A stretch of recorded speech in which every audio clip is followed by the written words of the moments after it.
নমস্কাৰ সকলোকে স্বাগতম জনাইছোঁ জ্যোতিষ শাস্ত্ৰৰ আজিৰ হিতান্তিৰ মাজলৈ আৰু আমাৰ সৈতে এই মুহূৰ্তত উপস্থিত আছে জ্যোতিষ শাস্ত্ৰবিদ কিৰূৰীয় দাদা স্বাগতম জনাইছোঁ ধন্যবাদ নমস্কাৰ আমি প্ৰথমে আজিৰ দিনটোৰ যাত্ৰা সময় সন্দৰ্ভত জানি লওঁ তাৰপিছত আমি ৰাশিফল আগবাঢ়িম হয় আজি 19 ডিচেম্বৰ 3 পুহ আজিৰ দিনটোত তিথি অমাৱস্যা ফুল যুগ বৃশ্চিক ৰাশি বিপ্ৰবৰ্ণ জ্যেষ্ঠ নক্ষত্ৰ দেৱাৰীগণ যাত্ৰা নাই তিথি দুখ আছে শুভকৰ্ম নাই আজি মাছ মাংস কণী তেল মাটিমাহ আদি খোৱা নিষেধ এতিয়া আহিছোঁ দিনটোৰ ৰাশিফললৈ প্ৰথমতে মেঘ ৰাশিসকলৰ ফলাফল এৰিছোঁ তেৰত কাৰ্ড মতে মই দুখন কাৰ্ড লৈছোঁ চ'ৰ্চ এণ্ড পেণ্টাকলছ এই দুখন কাৰ্ড মতে মেঘ ৰাশিসকলৰ ব্যৱসায় বাণিজ্যত কিছু বাধা আহিব পাৰে দিনটোত সাৱধান থাকক আজি চলা ফুৰাত সাৱধান হওক সৰু সুৰা দুৰ্ঘটনাৰ যুগ দেখুৱাই আছে বিদ্যাৰ ক্ষেত্ৰত অৱশ্যে শুভ ফল বন্ধুবৰ্গৰ পৰা সহায় সহানুভূতি লাভ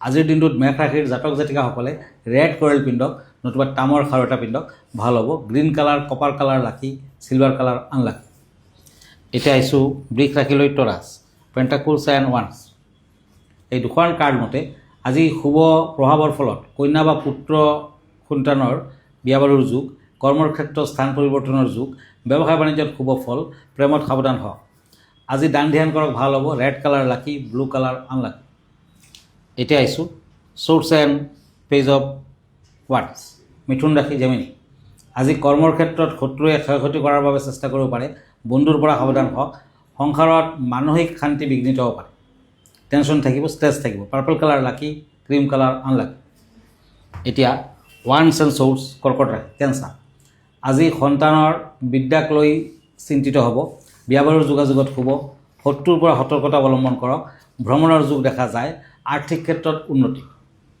আজি যিমান পাৰে দান ধ্যান কৰক শুভ ফল দিব হোৱাইট কালাৰ লাকি গ্ৰীণ কালাৰ আনলাকি আমি আনকেইটা ৰাশিফলৰ মাজলৈ যাম এখন পত্ৰ লৈছোঁ পত্ৰখনত লিখিছে যে 2026ত কোনকেইটা ৰাশিৰ বাবে ভাল যুগ আছে তেওঁ অলপ চাই দিবলৈ কৈছে তেওঁৰ বিষয়ে উল্লেখ কৰিছে হয় আচলতে 2026 চনৰ আৰম্ভণিতে শুক্ৰ আৰু শনিয়ে 60 ডিগ্ৰী কোণত অৱস্থান কৰিব আৰু এটা বিশেষ যুগৰ সৃষ্টি কৰিব ইয়াক কোৱা হয় লাভ যুগ বেনিফিট যুগ এই দুৰ্লভ যুগত ধন সুখ শান্তি আৰু উন্নতিৰ কাৰক বুলি ধৰা হৈছে প্ৰায় 50 ইয়াৰ্ছমান পাছত শুক্ৰ আৰু শনিৰ এনে দুৰ্লভ যুগৰ সৃষ্টি হ'ব জ্যোতিষসকলৰ মতে এই বিশেষ সংযোজনে বিশেষকৈ তিনিটা ৰাশিৰ অত্যন্ত শুভ হ'ব আন আন ৰাশিসকলৰো কিছু লাভ সা সম্পত্তি প্ৰগতি আদি লাভ কৰিব পাৰি সুখৰ দাতা ধন আৰু ঐশ্বৰ্যৰ কাৰক গ্ৰহ হৈছে শুক্ৰ 2026 15 জানুৱাৰীত ন্যায়দেৱ শনিৰ সৈতে মিলিত হৈ লাভযোগৰ সৃষ্টি কৰিব দৰাচলতে দুয়োটা গ্ৰহে ইটোৰ পৰা সিটো 60 ডিগ্ৰী কৰ্ণাৰত অৱস্থিত হৈ এই বিশেষ যুগৰ সৃষ্টি কৰিব জ্যোতিষ শাস্ত্ৰত ইয়াকে লাভযোগ বুলি কোৱা হৈছে জ্যোতিষবিদসকলৰ মতে বছৰৰ আৰম্ভণিতে দুৰ্লভ যুগৰ সৃষ্টি হোৱাটো তিনিটা ৰাশিৰ বাবে বিশেষ শুভ সংকেত দিয়ে আৰু সেই তিনিটা ৰাশি হ'ল বৃষ ৰাশি টৰাছ মকৰ ৰাশি কেপ্ৰিকৰ্ণ আৰু কৰ্কট ৰাশি কেঞ্চাৰ এই তিনিটা ৰাশিৰ কিন্তু অতি শুভ হ'ব টকা পইচা ধন সা সম্পত্তি আদি যথেষ্ট পৰিমাণে হাতলৈ আহে ধন্যবাদ জনাইছোঁ আমাৰ এই অনুষ্ঠানটো অব্যাহত থাকিব আমি এইখিনিতে এটি চমু বিৰতি ল'ম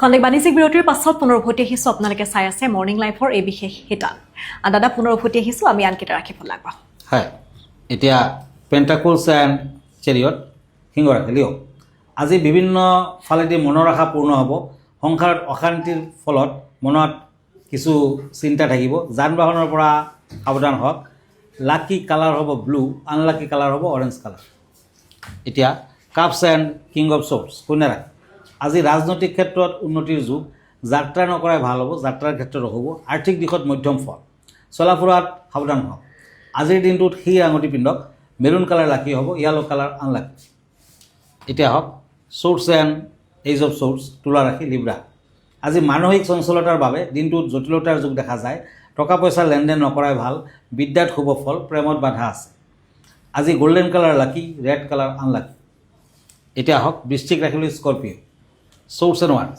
এই দুখন কাৰ্ড মতে নিজৰ কোনো মানুহৰ লগত আজি কিছু শত্ৰুতা অশান্তি আদি হ'ব পাৰে যান বাহনৰ পৰা সতৰ্কতা অৱলম্বন কৰক চাকৰিয়ালসকলে দিনটোত মানসিক চিন্তাত ভুগিব বিদ্যাত শুভ ফল। ব্লেক কালাৰ লাকি, হোৱাইট কালাৰ আনলাকি। আমি এতিয়া বিষয়ৰ মাজলৈ আহোঁ। দাদা আজি কেনেধৰণৰ বিষয় জনাব বিচাৰিব? হয়, আজিৰ বিষয় হৈছে মহালক্ষ্মী ৰাজযোগ। মহালক্ষ্মী ৰাজযোগ 2026ৰ আৰম্ভণিত বহু ৰাশিৰ বাবে সৌভাগ্যৰ দুৱাৰ মেলি দিব পাৰে। মকৰ ৰাশিত মংগল আৰু চন্দ্ৰৰ জ্যোতিৰ ফলত এই দুৰ্লভ যুগৰ সৃষ্টি হ'ব। ধন, কৰ্মজীৱন আৰু নতুন সুযোগৰ বৰষুণ হ'ব। অলপ সময়ৰ ভিতৰতে নতুন বছৰ আৰম্ভণি হ'ব। জ্যোতিষসকলৰ মতে এই নতুন বছৰটো অত্যন্ত বিশেষ বুলি গণ্য কৰা হৈছে, কিয়নো এই বছৰটোৰ আৰম্ভণিতে 18 জানুৱাৰীত মংগল চন্দ্ৰৰ জ্যোতিৰ ফলত মহালক্ষ্মী ৰাজযোগ গঠিত হ'ব।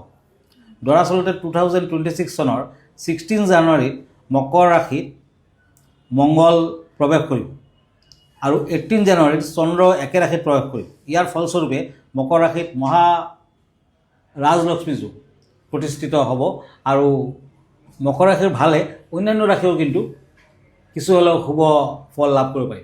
গতিকে যিসকলৰ 2025 বৰ এটা ভাল যোৱা নাই, তেখেতসকলৰ বাবে কিন্তু 2026 অৰ্থনৈতিক ক্ষেত্ৰত, টকা পইচাৰ ক্ষেত্ৰত, ধন আমদানিৰ ক্ষেত্ৰত কিছু শুভ বুলি আশা কৰিব পাৰে।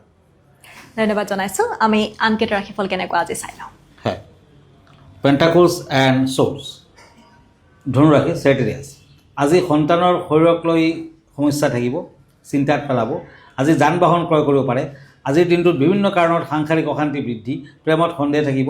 অৱশ্যে আবেলিৰ পৰত প্ৰেমত আনন্দ লাভ, বিয়াবোৰৰ ক্ষেত্ৰত শুভ ফল।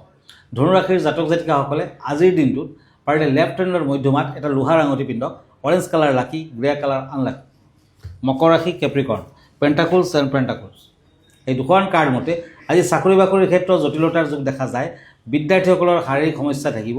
অৱশ্যে বাধাও আছে। দূৰ ভ্ৰমণৰ যুগ। Pink colour lucky, golden colour unlucky.